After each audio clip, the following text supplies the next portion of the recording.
I'm Sarah Myerscough, and this is the Insurance Brokers Podcast, where we're talking to the personalities and the businesses that sit behind our industry. If you like what you hear, please hit subscribe on your chosen podcast streaming platform.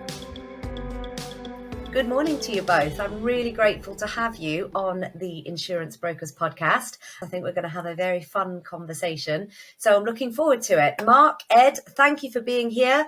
Mark, do you want to introduce you and Hubb? Hi, Sarah. Mark Costello, Chief Exec at Hubb. We are Broking 2.0, using technology to radically change the way broking's done. We started trading in April last year. We've went from 3 full-time staff then to 41, I think, as of yesterday. Rapidly growing, lots of grey hair as well, but it's a lot of fun. Just talking to you both, I can see it's a lot of fun. Ed, do you want to introduce yourself and your role at Hubb? Yeah, absolutely. So I'm Ed Halsey, COO of Hubb and co-founder with Mark. So my role is to make everything happen. We've got lots of ideas within the business, and I think that's really important around innovating, and it's my job to actually take those ideas and bring them to fruition and to put them through the grinder and make sure that they're the right things to do for the business, engage the right stakeholders in them, and that's a really important part of the innovation process. I'm a bit like Columbo. It's just another thing, right? It's well known. Every great partnership has those two connecting people, and if you don't, then you've got loads of ideas and no way to put them in place, or lots of traction but no really great ideas. So I think it's wonderful. Okay, so having looked, I follow you both on social media. Ed, particularly, you've got a lot of great things to say, and I love reading your posts. Your website looks great. You've got a lot of very fresh kind of ideas and thoughts. I'm going to start with the metaverse. I'm really interested in this because I thought it only existed in Avengers. So talk to me. What do you mean when you say you are the first metaverse insurance brokers, or the first metaverse ready insurance brokers? Question to either of you. So I'll take that one. I think the metaverse, for me, it goes into a wider principle within the business that we have, which is I think insurance has I'm going to use the word, but I think there's a little bit of arrogance about us that we expect customers to do what we want. We expect them to meet us where we are, to do things on our terms. And I think it's about meeting, and we use this phrase a lot within the business, it's about meeting customers where they are, physically, mentally, technologically, and going to the places where they are, where they want to operate, trading the way they want to trade. And the metaverse is just a part of that. So it's for us, the metaverse is about, if that's where you want to meet us, if you have a need or you see benefit in meeting us there, we'll be ready for you. We'll be ready to see you there, in the same way as if you need us to come and see you, we'll be able to see you there. If you want to be able to self-service, you'll be able to do that. It's about giving the customer options. So it's a very small part. It doesn't mean that everything we do is in the metaverse and you can't trade with us without. It's just about taking that new technology, investigating it, seeing how we can draw benefit from it as a business, and failing fast on some things, and making sure that we're really open-minded to all new technology that's out there, all new things that are out there, and how that might benefit us, but more importantly, the customer. How do you manage, and this might be a question for you, Mark, or maybe not, who knows?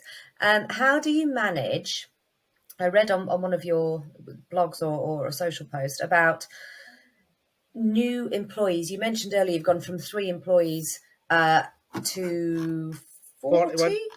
Yep. 3 employees to 41 in a year. So you're obviously onboarding people, and I presume that some of those people are in the earlier stage of their careers. How do you onboard in the metaverse when learning by osmosis is much, much harder? And what do you mean in that article that I've read that says you've failed and found new ways and still going? Yeah, okay, so let me just give you my view on what the metaverse is and let Ed's less glossy view of it. So when Ed mentioned the metaverse, I was like, no way are we doing this. This is nonsense, right? So I got one of those stupid headset things and he sent it to me. I was like, oh God, I'm not putting that on. But I put it on and basically, and this goes back to a conversation I had yesterday. I met one of our investors in London yesterday and I said, what's the main reason you invested in us? And he said, because you're a Scotsman and you're really tight with money and you make it go far. And I was like, thanks for that. But what the metaverse does, right? You, this is fine having a chat like this on a screen, three people. But when you try and have bigger sessions than, three people on Teams and whatever, it doesn't work.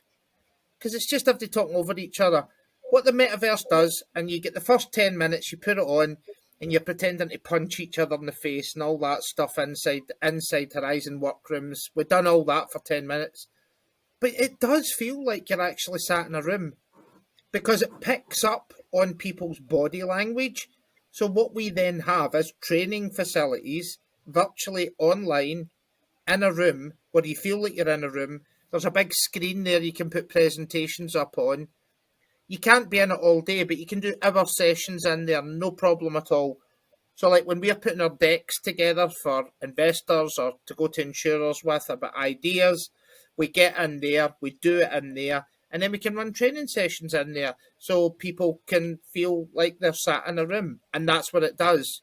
And what I have a that means question is, for you.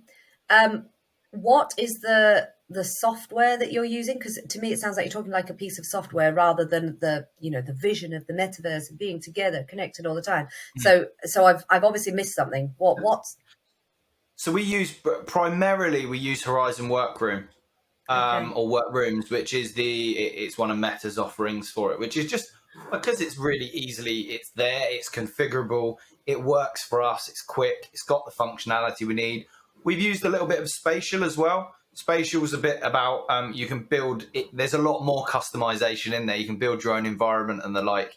And we've used that as well, but we actually found it's a bit like it's too big. It's too broad. Actually, the narrowness of Horizon Workroom and being able to use, and maybe that's actually the point, is it's less about the metaverse and it's more about virtual reality for us. It's about bringing everyone in, and the two things are intertwined, but also often interchangeable in terms of terminology. it's a cheap way of getting everybody together, and it means that we can employ from wherever we want in the country or abroad, right? So we've got some tech people in Portugal. It just means that we can have everybody in a room. Simple as that. I love it. I absolutely love it. And I definitely think it's the way that the world is going. But I did do a podcast with a client of ours who they are global. They're a small company, relatively new, but global. And they're global because they are employing talent globally. And so the podcast was around this, working from home, working in an office, face to face, how you keep that learning by osmosis and you keep the culture and the feel without having to have an office. So moving from the metaverse, but still related, your ideology is about bringing the right people wherever they might be, having this virtual reality within Hubb, and doing this with your customer at the end, at the kind of focal point. Every decision seems to be back to, does this work for the customer? Then it works for us. Tell me a little bit about the frustrations you had at the beginning in 2019 that led to this idea, and would you have envisaged that here, a year on from trading, you'd be where you are, given where you started in 2019? Yeah, right. Okay. So frustrations. I've been a broker most of my life, and I just seen brokers had become completely reliant on acquisitions to build their business, and had just almost given up on sales and winning new customers and being able to differentiate from the next broker to the next had gone, it become homogenized, and we just thought there was a huge gap to give the customer something different, right? And we don't look and feel like a traditional insurance broker. We just don't. And that's very deliberate. Challenges to get here have been unbelievable. So we've had pandemics, couldn't get authorised for nearly a year because of that. Did I envisage we'd have got here as quick as we have? Probably not, but I knew we would get pace, but probably not the pace we have. I mean, we're probably inside the top 80 or 90 brokers by volume in the UK within 18 months of trading. That takes some doing. And the technology is moving at real pace. And we've actually done an acquisition in that space as well. So we bought a tech business. We didn't buy another broker. We bought a tech business called Digital Fine Print, or DFP, which massively accelerated the tech that we had in-house, and it massively accelerated the IP and the talent that it brought to the business for technology.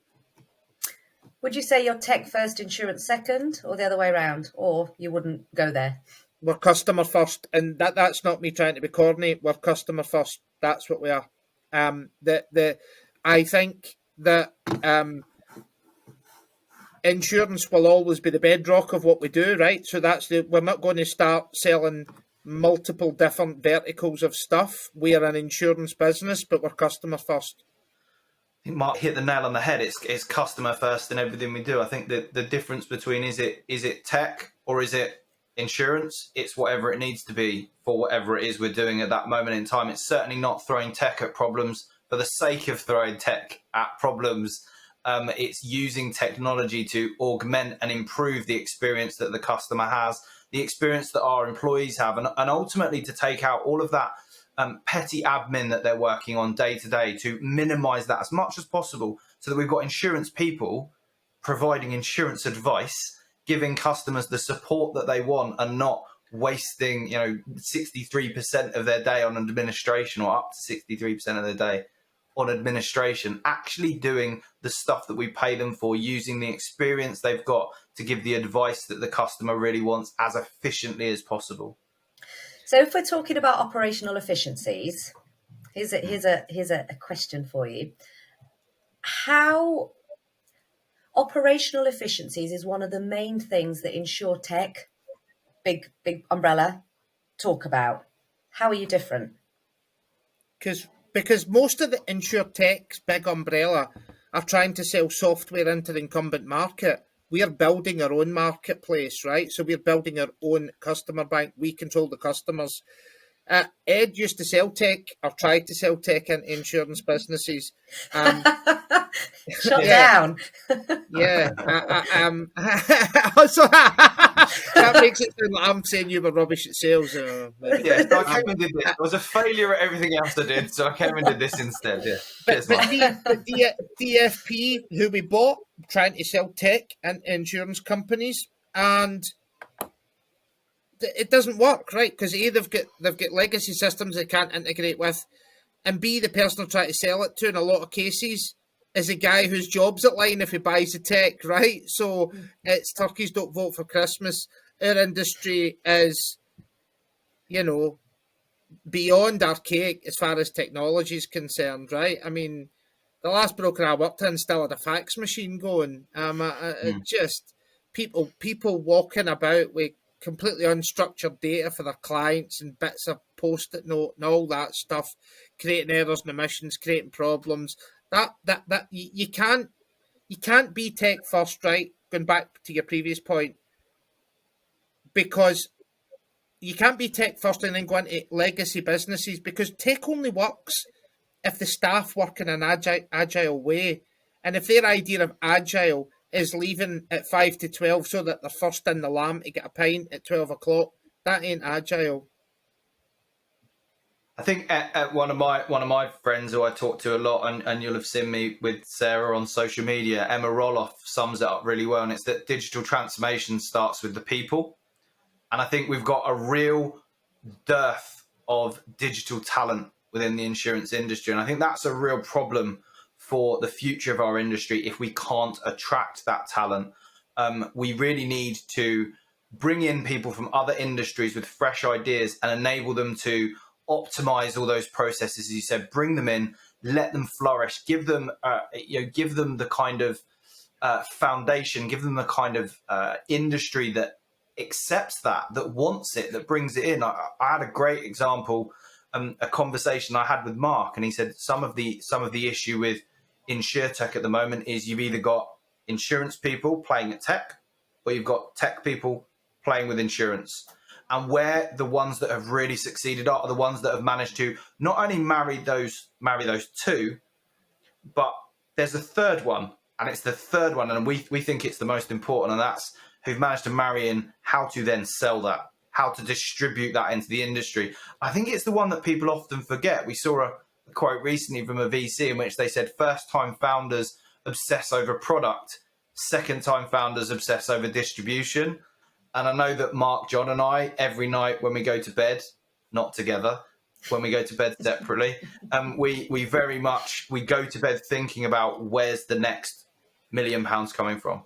Where's the next £1 million coming from? That's the only thing we think about. And because I think everything else comes off the back of that. If you're thinking, where does it come from? You then understand who the customer is. You understand what that customer wants. You understand what you're going to have to do, and everything moves towards it. Building a great product is pointless if you have no market to point it at and nobody who can and or wants to buy it.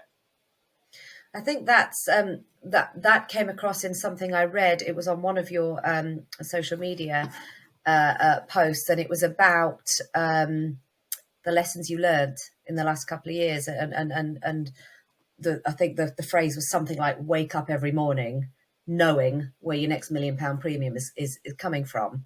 Yeah. What other lessons would you say, both personally and professionally, you've learned over the last 2-3 years since starting Hubb? I mean, how to be tough as teak is what we've learned, right? Because we've basically bootstrapped this business to date. So having that stress of making payroll month after month after month, that ain't easy. And it's especially not easy, going back to what Ed said at the start, where I come up with crazy ideas and he's a poor guy that's got to try and make it all hang together. Every time we get to a cash flow positive position, I go out and go, right, let's hire those 5 people there that are going to make a huge difference. And then we're back where we started. That's what we've learned. And what we've also learned is that attitude's much more important than skill set. So we've got a team full of people, and I mean brimming with people, and we've got a real variety of backgrounds of people. We've got people from banking, people from insurance, people from tech, obviously, but we've got a group of people who just get stuff done, and getting shit done is really like our mantra as a business, because we work agile and we build the tech to meet the needs of the customers we've got. Because I think people build tech with features without asking if anybody wants the feature, and it just seems mad to me. Or can understand how the bloody hell you use the feature. That's one of my big problems. Absolutely. What about you, Ed? What's your biggest professional, personal lesson from the last 3 years? I think I think Mark alluded to the first one, which is how important the team is. I think having a team that you can trust, that you can rely on, that are all pulling in the same direction, that are all willing to move at pace. Pace has been a really important one for us. We need people to come in and go, I'm not going to think like I thought when I was at that sleepy broker or that big corporate, where I could go, well, I could get it done this week, or I could just take another month to get that. It doesn't really matter. It's like, no, it needs to be done this week. We need to get that done. That's really, really, really important. And we've built that team, and I think that's one of the things I'm proudest of, is the team that we've brought together. Because I would take a bullet for every one of them, and I feel like they would do the same for me. We're all pulling in the same direction. We all believe in this mission. And I think mission is probably the other really important one. I think it's really easy as a startup to get distracted. You see something shiny over there or shiny over there, and you want to go, oh, we could go and do that. We could pivot. We could do this. Just be really clear on what you want to achieve, and then laser focused on execution. There is no point having a great idea if you don't execute it and finish that execution. Don't get it half done and then go off on another tangent. If it was important enough for you to start it, it's sure as hell important enough for you to finish it. So make sure that everyone understands that we finished when this is done when it's finished. We're not putting it down until it's there, because it was important and it's part of the strategy.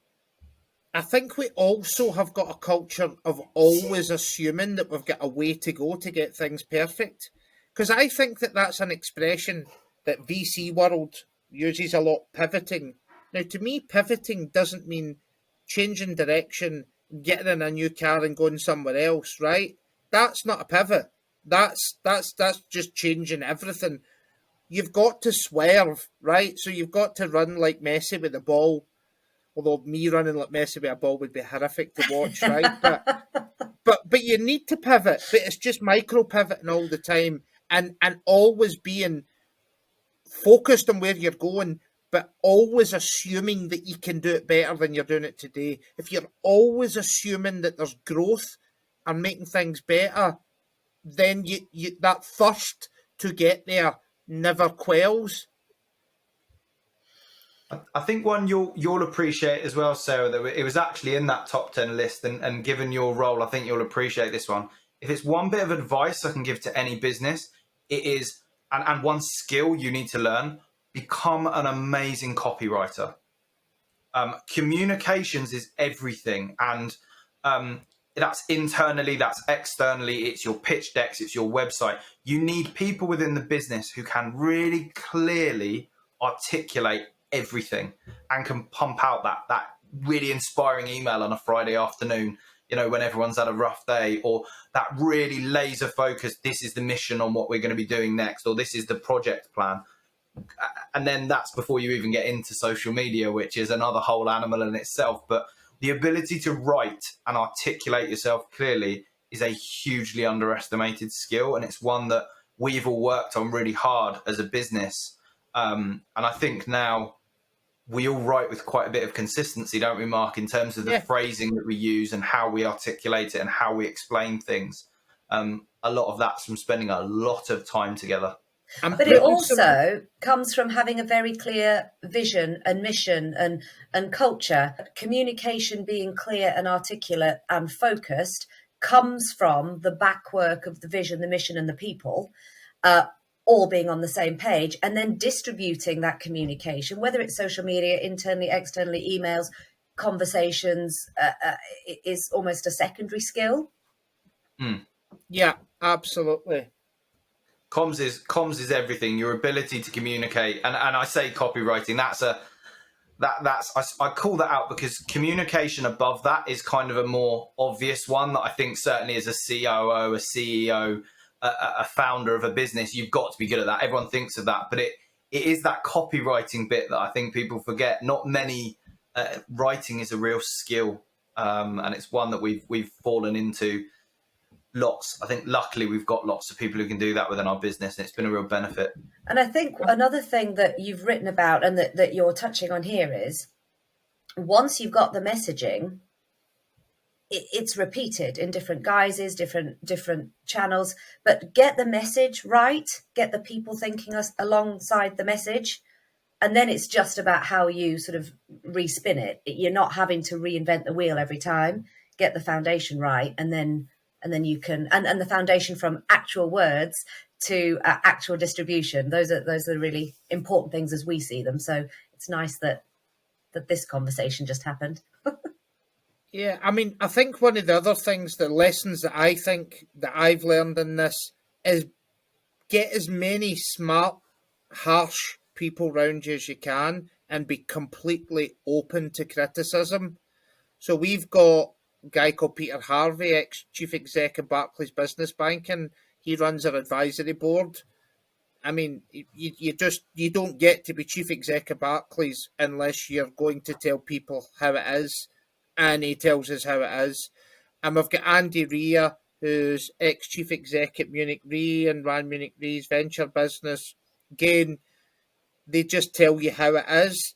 And we've got Sonia Homewood, who was CEO at RSA. Again, these types of people round about your business who'll tell you as it is. And then the other thing that's almost happened accidentally, right? So I'm not going to say it was any great masterstroke, but we have a team stand-up that's for all the team once a month, but every 6 weeks we have, what's the thing we call what we invite the investors to, Ed? The roadmap. The roadmap Roadmap session delivery. every 6 weeks. So what we're doing, we're inviting our investors to come and get to see what the team say and what the team are doing, and having that level of transparency, basically bearing your throat so that somebody can have a go at you. That just keeps you completely laser focused on making sure that everybody gets the message. Because we've got people on those stand ups and that, especially that roadmap session, in our team who will tell it exactly as they see it. So you have to be consistent, or, because what we don't want is having this shiny thing that I communicate with investors up here, which isn't actually what's going on. And it's not that just to be transparent to investors, it's not about that. It's actually about keeping that laser focus. Transparency and communication are coming across very strongly, which I think is amazing. As is focus. Focus is the skill that I am trying to work on, because I have shiny penny syndrome in every, and I don't differentiate. Personal, professional. There's a lot of shiny pennies out there. No, so I fully appreciate that. Okay, talk to me now about, to be the same as everyone else, the hard market, the next 5 years, how it's going to affect you guys. Tell me about that. Okay, so the hard market. I don't know that the hard market's as hard a market as everybody thinks it's going to be, right? And I'll tell you why. So we had a very productive meeting yesterday with TPA and claims, right? And the volume of claims is down and has been down for 3 years. Claims inflation's doing this because insurance claims result in primarily replenishing things, cars, houses, walls, stolen stuff. Once the supply chain issues, because we work in a connected global just-in-time supply model, once all of those issues eke themselves out, I think the claims inflation will dip off. And if I was a smart underwriter at the moment, not that I am, but if I was, I would be underwriting and taking 20% off a claims experience and writing risks based on frequency. And I know that they take frequency into account, but I would almost be excluding replacement costs, because they're going to fall off a cliff, and they'll fall off a cliff by the middle of next year. Heard it here first, people. The way the world's going to go. What do you think, Ed? I think the market's got to change. I actually, another controversial view, surprise, surprise. I think this is all good for the industry, because I think what this is going to do is it's kickstarting everything and it's forcing change. And my God, if there was ever an industry that wants everything to be the same, we don't want anything to change. We're so we reject change at the first opportunity that we possibly can, because we're also risk averse. We're like, yeah, but we know this. We've rolled a 4 on the dice. If we roll it, we could get a 6, but the 4's really rather good, so we'll just keep that, because we might get a 3 or a 2. I've stolen that from the office. But I think it's a really good analogy for it. And they don't want the market to change. They don't want the industry to change, because it's serving them pretty well. This is going to force the market to change. It's forcing the thing. This is pre-Hubb, when this was all sort of kicking off. And it made me laugh, because I was having conversations with brokers and they were saying to me, well, this is ridiculous. We're having to remarket everything. We're having to take everything to market and find prices for it. And you're like, you're having to do your job. I mean, your job is to make sure every year that the client has the cover that they need at a reasonable price. That you should always have been set up to enable you to do this. This shouldn't be something that you're suddenly surprised that, my goodness, we're having to have all this excess. And it actually shows how much we as an industry had started to rest on our laurels and actually had started to normalize things that weren't normal. They shouldn't have been normalized. Actually, you should always have been planning for the fact that you might have to take your entire book to market. So I think it will force change for us. We're about stripping wastage and particularly wasted cost out of the broking transaction. And if prices are going up, that's going to push more people to market. So for us, we're quite happy with that, because people are more interested in the value that they're receiving. They're going to be questioning it more than ever. And we're able to sit there with our, completely clean hands and say, look, we've got an open back office. So our system, we don't have a back office system where we hold all your information. You can see what we hold on you. You can see the emails we're sending to insurers about you. You can see every quote and every quote response we've received. Our hands are completely clean. We are willing to show you the open kitchen, if you will. You can watch us cooking on your behalf, and you'll see that we're doing everything in your best interest. We're proactive with disclosing of our earnings. We aren't waiting for you to ask us. You'll be able to see what we're doing, and you'll be able to see exactly what it's costing you. And you can then make a decision on whether it's good value, because we did a study that said 76% of customers have no idea. There's over 1,000 business owners, and 76% of them said, I have no idea what I'm paying my broker for the advice or the service that I receive from them. I would ask the question, if something's a good deal, tend to shout about it. You put a big banner on the side of your building. I'll leave that there. I think what Ed said's right. I think Ed's more talking about distribution costs than the hard market, but he's right. But the hard market, I think, will come and go very quickly. I also think that the economy will start getting growth again quite quick as well. I think this will be a short-lived experience that we're living through. I hope I'm right. I am the eternal optimist, and I think I am right, actually, but I'm not even going to start with the B word and getting into politics, right? Because it's just depressing. But I think we'll find a solution to that as well. I think it's quite interesting, because I think over the last 3 years, there's been some really major global events, the B word being one of them, the Ukraine war being one of them, COVID being one of them. I think all of those have impacted, particularly COVID, people's mental health, people's motivation levels, this working from home, this hybrid, this where am I, what am I doing? I think there's been lots of redundancies. I think there's mental health issues there. And I think as a globe, we're going in some really weird directions in terms of entitlement and, I should only have to work 3 hours, but you should pay me this much and this is why. So I think there's a whole world of things going on. What I'm really loving about what you guys, how you come across, is it's just cutting through all that bullshit. Yes, there might be claims inflation, but if your operational efficiencies are top notch, it's not really going to impact that much. Yes, life might be really difficult and you should be paid a salary to work a reasonable amount. But if you've got the right people, you've got the right culture and they love what they do, you're winning at that as well. And I really like that about you guys and about what you're about. So thank you, I suppose, is what I'm trying to say. Thank you for coming on and having a chat with me. I've really enjoyed it. Thanks for your time, Sarah. Is there anything else before we sign off that you want to say? Any lessons, advice, even your elevator pitch? Yeah, okay. So we are Broken 2.0, right? We think we can get to the point where we replace all of the human errors and omissions and administrative tasks and cut to the chase and give customers what they need. And that is risk advice, help with risk mitigation, and we can do it more effectively and cheaper than the incumbent markets. And we don't think we can do it. We are doing it, because we are running a book closing in on £20 million in premium with about 8 insurance people, whereas our competition that we sit round about is in that type of premium bracket, have got 30 insurance people and a guy that can fix your emails. We've got data scientists, automation experts, software engineers, and all the other twiddly bits, which is really quite funny because I can't work an iPhone properly. You and me both, and I've heard your AirPod story on the train. Yeah. I'm not far behind you on that. Last question for you, Ed. Brand. I love the colours. Where did the colours come from? And talk to me about why brand's important.